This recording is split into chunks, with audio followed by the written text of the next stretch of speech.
Le régime des plus-values mobilières a été de nouveau modifié.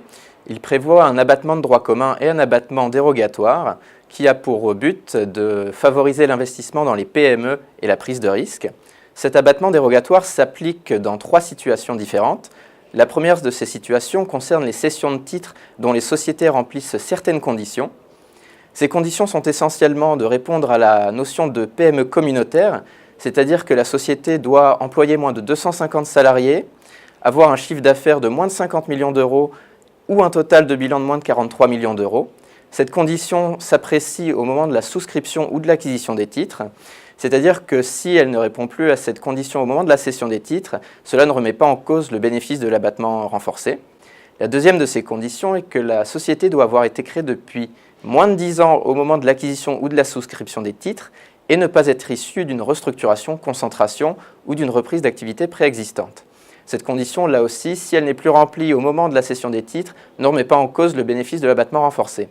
Enfin, la troisième des conditions les plus importantes est que cette société doit avoir une activité commerciale, industrielle, libérale, artisanale ou agricole et ne pas gérer son propre patrimoine mobilier ou immobilier.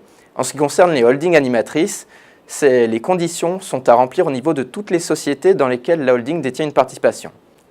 La deuxième des situations dans lesquelles on peut bénéficier de l'abattement renforcé concerne les cessions intrafamiliales. Ces cessions bénéficiaient auparavant d'une exonération totale. Elles ne peuvent plus bénéficier aujourd'hui que d'un abattement maximum de 85%.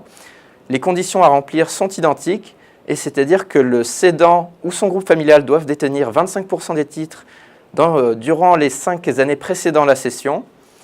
L'acquéreur doit faire partie de ce groupe familial et ne doit pas céder les titres à un tiers au groupe familial dans les 5 années qui suivent l'acquisition de ces titres. Si jamais il venait à vendre ces titres à un tiers, le bénéfice de l'abattement renforcé serait remis en cause et le premier cédant ne pourrait plus bénéficier que de l'abattement de droit commun. La troisième des situations dans laquelle on peut bénéficier de l'abattement renforcé concerne le départ des dirigeants à la retraite. Ceux-ci, auparavant, pouvaient bénéficier d'un abattement spécifique d'un tiers par année de détention au-delà de la 5e année de détention, c'est-à-dire une exonération totale au bout de 8 années de détention, tandis que maintenant, ils ne peuvent plus bénéficier que de 85% d'abattement et d'un abattement fixe de 500 000 euros. Les conditions à remplir sont identiques que dans l'ancien régime, c'est-à-dire que la société doit répondre à la définition de PME communautaire et être détenue à plus de 75% par des personnes physiques ou des sociétés qui répondent à la notion de PME communautaire.